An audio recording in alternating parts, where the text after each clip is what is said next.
Déjenme saludar al doctor Jesús López Almejo, tu profesor de Relaciones Internacionales, que ya llegó para hablar sin censura y para dejar la víbora chillando. Jesús, ¿cómo estás? Te saludo con mucho gusto.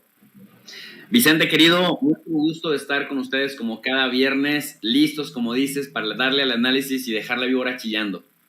Oye, antes de entrarle a los temas que tenemos ahí en la agenda, ¿cómo ves esta situación? ¿Cómo ves este momento histórico para los medios de comunicación, para los periodistas, para la labor informativa, con un presidente que no se guarda nada y con periodistas que publican lo que quieren porque hay libertad de expresión en México, pero parece que no aguantan cuando les refutan, pues desde Palacio Nacional o el día de hoy desde Tlaxcala en la mañanera? A mí me parece que estamos viviendo tiempos hermosos, tiempos excepcionales, tiempos que se tendrían que aplaudir en términos democráticos, porque efectivamente estamos viendo también las máscaras cayendo de muchos simuladores en activismos de grupos ambientalistas, en activismo de grupos feministas, en activismo de grupos políticos, en activismo de medios de comunicación, que supuestamente luchan por la democracia. Bueno, incluso vemos activistas universitarios, activistas que defienden al CIDE o activistas que defienden al INE, dicen una organización ciudadana que le da certeza a las elecciones, pero que vemos que no les, ni por aquí les molesta los sueldos ostentosos que ganan. Y en el tema de los medios de comunicación, Vicente, me parece que son tiempos muy interesantes porque vemos esta lucha de narrativas en la cual se lucha no tanto por la verdad, sino por la posverdad y por cómo la gente recibe la información que cada uno de estos grupos de comunicación emite. Y lo interesante de esto es que ya no solamente es la monopolización de un sector de medios de comunicación que se atribuían la característica de ser los periodistas los únicos calificados para poder hablar de todos los temas, los únicos que tenían acceso a políticos de alto nivel, los únicos que tenían derecho a coberturas de eventos importantes de la presidencia o de alguna secretaría importante en el gabinete. Vemos que ya no es tan fácil que estos medios, cuando nadan de manera sincronizada, puedan tener este impacto y esta capacidad de convencimiento de las masas, porque en realidad la gente está optando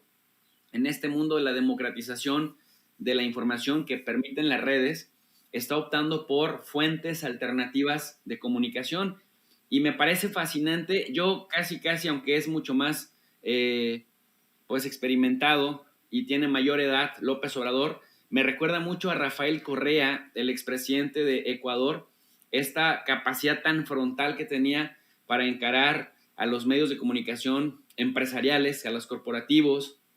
Me fascinaba mucho el cómo cómo los cuestionaba, cómo estos le reviraban diciendo que era atacar la libertad de expresión al descalificarlos, y tú te preguntas, ¿cómo así que en una democracia en donde todos tenemos capacidad para observar, evaluar, analizar y discernir de lo que sus opinólogos, sus columnistas, sus líderes de opinión opinan, pues ¿por qué nuestra opinión tendría que ser una amenaza a la libertad de expresión? ¿Y por qué un presidente al que atacan con calumnias, al que lo difaman una y otra vez, no podría revirar? ¿Por qué no podría regresar a ese cuestionamiento? Y lo más importante, Vicente,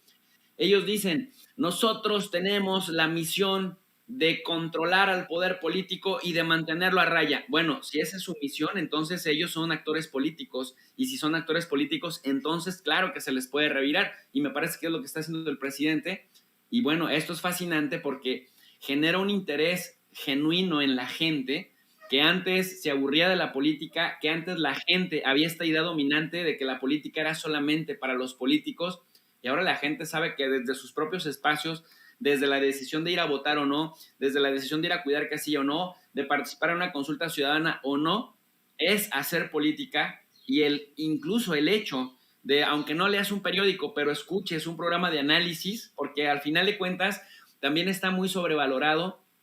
eso de que lee para que te cambie la vida. O sea, la lectura es una herramienta, sin duda alguna, para acercarte al conocimiento, pero ahora hay métodos alternativos para acercarte al conocimiento, y me parece que lo fascinante de las redes sociales bien utilizadas es que justamente acercan a la gente a que se familiarice con los temas que más le importan, y por eso vemos este fenómeno de que la gente ya no se chupa el dedo, porque ya no tienen el monopolio estos medios de comunicación, que mira que lo han intentado bastante en las redes sociales, porque tú sabes que de pronto Televisa o TV Azteca se andan queriendo robar el contenido de la presidencia, por ejemplo, o de otros eventos, y cuando uno, desde los humildes cacahuatitos de nuestros canales, queremos también transmitir algunas cosas, se lo agencian, te andan demandando a través de las redes sociales. ¿Por qué? Porque sienten el impacto directo de que la gente pues no les cree, los cuestiona demasiado, y en cambio, bueno, pues con nosotros vemos el respaldo que la gente poco a poco nos viene a dar a nuestros espacios. Pero esto, Vicente, para regresar nuevamente al punto de la pregunta del cómo ves y de lo que señalabas esto de Carmen Aristegui, me parece que el hecho de que el presidente dé argumentos y también no se deje, o sea, que también los desenmascare, pues genera que la gente todavía más contraste lo que se dicen en las distintas fuentes, y pues es enriquecedor. Vivimos tiempos maravillosos de la democracia, Vicente. Así es, y ya en temas de relaciones internacionales, ¿cómo ves tú este respaldo,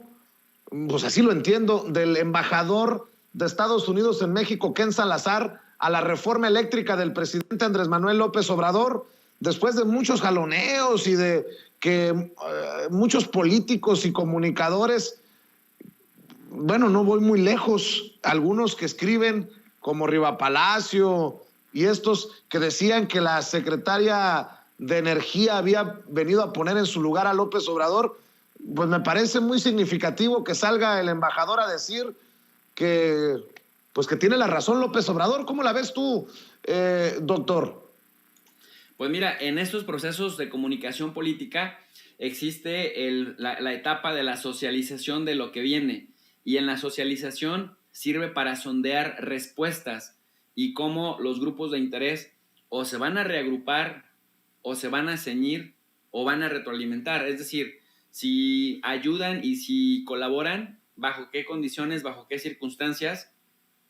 pero de antemano están avisados, y están siendo avisados de esta buena relación de la que se está gozando con Estados Unidos. Y algo que me parece muy interesante de Ken Salazar es que no es ningún improvisado. De hecho, hace años se le otorgaba a él la medalla del Águila Azteca por las contribuciones que como extranjero había hecho por México. En la época de Carlos Salinas de Gortari era uno de los que más habían apoyado en el cabildeo para los intereses mexicanos en Estados Unidos, este acercamiento del Tratado de Libre Comercio con América del Norte, que ciertamente fue muy criticado, pero que ahora incluso críticos como el mismo presidente López Obrador en aquel momento ahora reconocen que el Tratado de Libre Comercio pues genera bastantes divisas para México. Si bien es cierto que originalmente era para la élite, pues ha generado de rama hacia abajo. Por otro lado, Ken Salazar como senador, Vicente, ha estado metido en estas comisiones de energía, y digamos que tiene la pauta de lo que hacen estas corporaciones de la energía, y saben qué puede pasar cuando un país, cuando un estado, cuando un gobierno pierde la soberanía energética, y lo sabe de dos maneras. Lo sabe como gobierno que ha sido víctima de estas corporaciones que repasan a veces portentosamente las fronteras, pero también lo sabe como gobierno que ha presionado y que ha manipulado a otros gobiernos para que cedan en favor de sus propias empresas de la nacionalidad estadounidense. Entonces, el hecho de que él diga López Obrador va por buen camino, tiene razón, ya ponderamos, ya evaluamos diferentes escenarios, pues es el indicador de que el tiempo pone a cada quien en su lugar, y de que las bravatas, por ejemplo, de los panistas o de los oportunistas priistas que andan viendo hacia dónde, es decir, que siguen pensando más en términos de la próxima elección y no de la próxima generación, me parece que pues esto aclara un poco las aguas, Vicente. Así es. Oye, profe, ¿cómo ves el panorama político en Honduras con nueva presidenta, pero con legisladores que chafearon? No va a ser fácil la situación allá en Centroamérica, en este país. Mira, es muy, muy interesante, Vicente, y qué bueno que lo planteas, que lo traes y que lo pones digamos, en ese tenor. A Honduras le pasa algo que podemos estar viendo dentro de muy poco en México. Y es que tú recordarás que a Manuel Zelaya le dieron golpe de estado en 2009. Su esposa se convirtió en una activista para recuperar, digamos, la fuerza política de la democracia. Afortunadamente no lo asesinaron. Afortunadamente pudo regresar a Honduras él a seguir participando en política. Y digo afortunadamente porque hubo una reacción muy fuerte de la derecha, Vicente, que después de que lo derrocaron, pues implantaron ahí a un tipo que se llamaba Micheletti, que después entra otro que se llama apellida Lobo, y Lobo se queda unos años haciendo este trabajo de consolidar el regreso de la derecha a Honduras. Viene Juan Orlando Hernández del 2013, pues prácticamente en 2017 se inventan la reelección que no existía, le arrebatan el triunfo así descaradamente, cayéndose el sistema, haya sido como haya sido en 2017, como suele hacerlo la derecha, la verdad, en América Latina. Se inventan la reelección, le roban a Salvador Nasralla, que era el aliado político de Zelaya y de Xiomara Castro, se queda con los resultados desastrosos que ya lo vimos hasta el año 2021, desastrosos en materia de pandillerismo, desastrosos en materia de expulsión de migrantes, desastroso en materia de inseguridad, en materia de salud y en materia de desinversión y de desempleo. O sea, y sobre todo con problemas de narcotráfico. Recordemos, y esto no está de más volverlo a decir cada que se pueda, un hermano de Juan Orlando Hernández está preso en Estados Unidos por narcotráfico, cadena perpetua. Pero este señor Juan Orlando Hernández, muy, muy al estilo de Mancera en la Ciudad de México, pues ya se aseguró un asiento en el Partido Nacional o en el Partido Nacionalista, que es el partido de derechas, el Acción Nacional de Honduras, un lugar en el Congreso para tener impunidad los siguientes años, en la siguiente legislatura. Entonces, Vicente, esto es bien importante señalarlo porque, mal que bien, la derecha se fraccionó en Honduras, pero no se murió, de tal suerte que al no morir tienes un problema con la izquierda. Se juntan la izquierda que representa el Partido Libertad y Refundación, al que se le conoce como Partido Libre, encabezado por Xiomara Castro, la actual presidenta de Honduras, y el partido de Salvador, de Nasralla, perdóname, que se llama Salvador de Honduras. El problema gigante que tienen, querido amigo, es que entre los dos no alcanzan a tener mayoría absoluta, es decir, 50% más uno, y aquí viene un problema, porque tienen un Congreso Nacional de 128 curules, pero entre los dos juntan 60. Nasralla, a través del Salvador de Honduras, aporta 10 y Xiomara Castro, a partir del Partido Libre, aporta 50. Y aquí viene lo complejo, Vicente, porque les hacía falta, ya juntos tenían 60, les hacían falta negociar con otros 5 más para poder tener ese 50% más uno.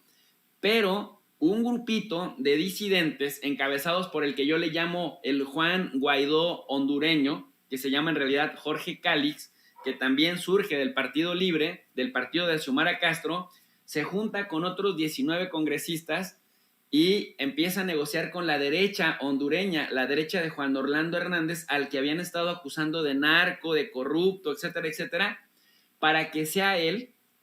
al servicio de las élites económicas y estadounidenses hondureñas, el presidente del Congreso. Tú sabes que el presidente del Congreso tiene pues bastante influencia en qué proyectos se congelan, qué proyectos de ley se congelan y qué proyectos de ley se terminan convirtiendo en ley. Jala a 20, Xiomara Castro anuncia en las redes sociales hace unos días, traición, nos han traicionado. El Partido Libre abiertamente dice, a esos traidores los vamos a expulsar, y hay 2 que recapacitan y regresan al redil. Sin embargo, Jorge Calix, el Juan Guaidó hondureño, que además tomó protesta el 23 de enero, el mismo día que en el año 2019 lo hiciera Juan Guaidó, que se autodenominara presidente de Venezuela, bueno, pues se autodenomina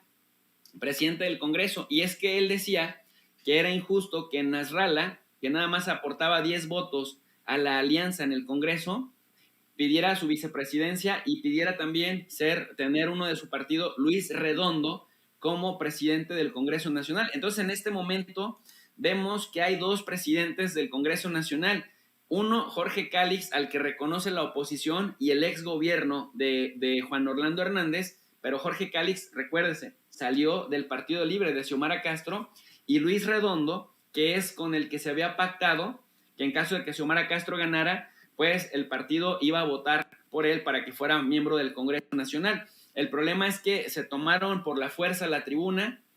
hubo golpes por todos lados, hubo insultos, o sea, se vivió una verdadera batalla campal, y así en plena batalla campal, al estilo de Felipe Calderón en aquellas épocas del 2006, en diciembre del 2006, tomaron, digamos, el Congreso Nacional, y ahora Jorge Cálix dice, soy el presidente del Congreso Nacional, pero está amarrado con la derecha de Honduras, que prácticamente pues mantuvo el statu quo hasta este momento. Y esto le pone un panorama muy complicado a Xiomara Castro, querido Vicente, porque no sé si ya de por sí con la oposición tenía bastante complicado el asunto político, pues imagínate con 18 traidores, le va a costar muchísimo más trabajo tener mayorías, y por lo tanto pues va a tener que recurrir a todas las facultades que tenga el Ejecutivo en su poder, pero difícilmente vamos a ver que una ley prospere, porque pues va a tener que ir negociando primero con los traidores de su propio partido, que son 18, con ese presidente que sí reconoce la derecha, pero que no reconoce ella. Mira, a tal grado llegó el conflicto interno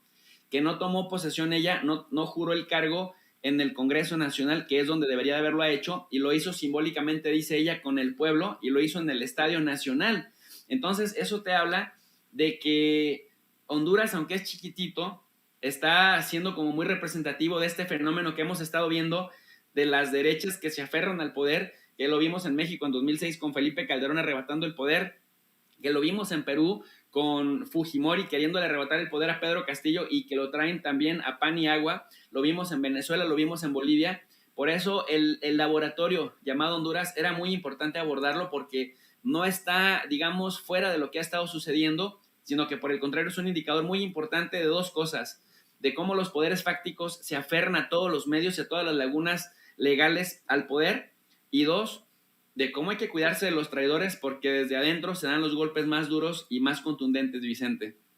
Así es, y me decías también, para cerrar, doctor, que era importante mencionar este nuevo gasoducto Rusia-China. Sí, pues mira, resulta que los europeos que están teniendo una actitud bastante suicida, yo todavía no entiendo cómo los europeos se dejan ningunear por Estados Unidos, que desde la época, ya llámese Donald Trump o llámese Joe Biden, que parecía que iba a profesionalizar nuevamente la política de Estados Unidos, presionaban a los europeos para que le compren más gas a Estados Unidos y para que un gas más caro y de menor calidad que el que les vende Rusia, y que empiezan a invertir en defensa por lo menos el 2% de su Producto Interno Bruto, por lo menos los aliados de la Organización del Tratado del Atlántico Norte, la OTAN. Bueno, como no lo hicieron a las buenas, entonces Estados Unidos empieza a crear un conflicto con Rusia en el tema de Ucrania, primero desplazando, digamos, las fronteras de la OTAN a República Checa, a Polonia, a Estonia, Letonia, Lituania, y después, con ese mismo, digamos, afán de que no hay nada tratado por escrito, empezaron a coquetear con Ucrania. En Ucrania pasa algo, en 2014 tú recordarás que hubo un golpe de Estado nuevamente de la derecha, pero que en el caso ucraniano es gente a la que tú podrías considerar, cuando ves su agenda ideológica, es gente neonazi, y ya vimos los efectos que tuvo la llegada de los nazis al poder en un país. Nada más que diferencia pues de Alemania de los años 40 o de los años 30, pues Ucrania no pinta económicamente en Europa. Sin embargo, esto implica que los neonazis que dieron un golpe de Estado en 2014 recibieron apoyo de Estados Unidos, recibieron arma, recibieron respaldo diplomático, y además empezaron a hacer ataques, bombardeos, así como no lo dice la prensa occidental, en Lugansk y en Donetsk, que es población de mayoría rusa. Eso obligó a que el gobierno ruso entrara, pusiera orden, y entre 2014 y 2022 estamos hablando de unos entre 12,000 y 14,000 muertos, que ha servido de pretexto para desestabilizar la región, para justificar la movilización de militares a la zona, para aumentar las presiones por parte de Estados Unidos a los europeos para que dejen o disminuyan la compra de gas a Rusia. Y entonces, en ese contexto, los europeos se han venido sumando constantemente a las sanciones económicas que cada vez elevan el tono que Estados Unidos le impone a Rusia. ¿Qué sucede con el tema de Ucrania? Que han estado diciendo que Rusia amenaza la paz por movilizar tropas a su propia frontera. Y los europeos dijeron, pues nosotros estamos en esto con Estados Unidos, que por cierto Estados Unidos acaba de recibir al emir de Qatar para que sea Qatar el cuarto proveedor de gas en el mundo, el que empiece a sustituir paulatinamente a Rusia, el gas ruso en Europa. Pero ya Qatar dijo, oye, pues sí somos productores de gas, pero no somos tanto, o sea, no tenemos tanto alcance. Para hacer el cuento corto, Europa en una actitud suicida se jactó de que por mucho gas que tuviera Rusia, si no tenía clientes que le compraran gas, de nada le servía tener la mercancía si no había a quien vendérsela. Y eso en referencia a que le preguntas al secretario general de la OTAN, le preguntas también al canciller de Alemania, el nuevo canciller, a Olaf Scholz, y le preguntas también a Emmanuel Macron si no les daba temor que les cortaran, que Rusia les cerrara la llave de gas, porque recordemos que Europa depende hasta en un 40% de todo su consumo de gas de Rusia. Y ellos decían, pues sí nos da temor, pero no le vamos a permitir a Rusia amenazar la paz mundial y le vamos a dejar de comprar gas si se ponen en ese plan. Al cabo, dice, sin clientes, pues no hay ganancia. Bueno, pues Vladimir Putin, ajedrecista como lo conocemos y consciente de que esto ya viene cirniéndose desde el año 2014, recurre a China, se acerca a Xi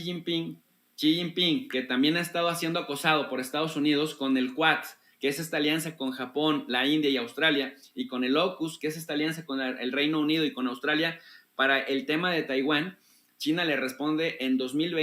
mayo del 2020 a Putin que sí, que a China le interesa el gas, porque China ha estado tratando de conseguir el gas en Irán y ha estado tratando de conseguir el gas con países de Asia Central, pero necesita un proveedor increíble. Bueno, pues Rusia está avanzando un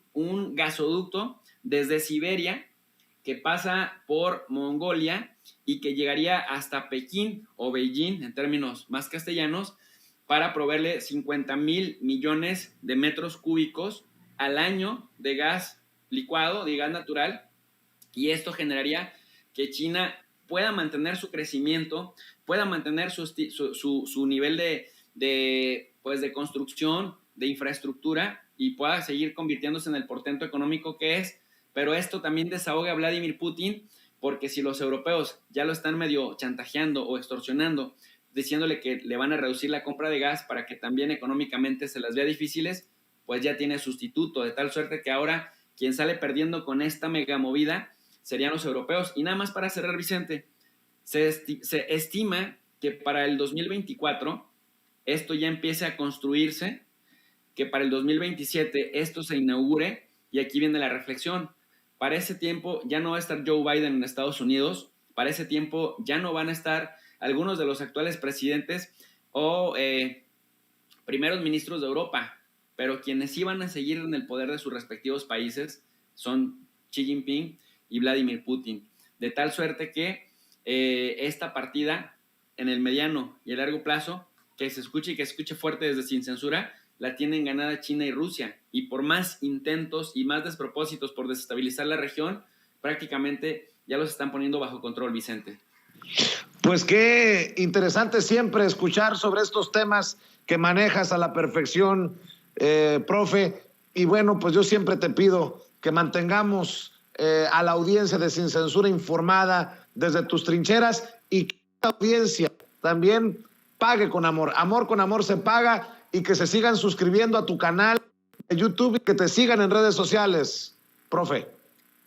Muchas gracias, querido Vicente. Sobre todo algo que van a encontrar aquí en Sin Censura y que difícilmente lo encuentran en otros canales es honestidad intelectual y una colaboración, una sinergia muy bonita y muy interesante que has ido logrando, Vicente, porque es una colaboración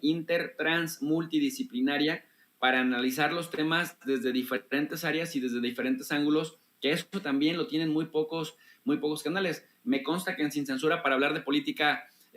nacional, pues traes a diputados, traes a senadores, para hablar de relaciones internacionales traes a geopolitólogos, no traes a gente improvisada, y esto siempre se agradece, porque cuando uno quiere entender con honestidad intelectual qué sucede en otros lugares del mundo, en otras latitudes o en la misma, en la propia, pues Sin Censura sin duda alguna es un referente. Por más que te ladren los perros, Vicente, esto es una referencia sin duda alguna, y yo invito a la gente que está interesada en los temas de relaciones internacionales, en política internacional y geopolítica, a visitar el canal de Tu Profe de RI. Tu Profe de RI, RI significa Relaciones Internacionales, y tarde a tarde y noche a noche, tanto en el Club de los Desvelados como en las tardeadas de análisis de las relaciones internacionales, abordamos lo que está pasando en el mundo y cómo eso que está pasando en el mundo nos afecta cotidianamente. El canal es Tu Profe de RI, y pues ahí los invitamos, y agradecido siempre con Vicente que nos abre este espacio para darnos a conocer. Te mando un abrazo, profe, estamos al pendiente, que pases excelente fin de semana. Igualmente, querido Vicente, feliz día. Gracias, el doctor Jesús López Almejo, Tu Profe de RI, aquí en Sin Censura. Estamos contra el reloj.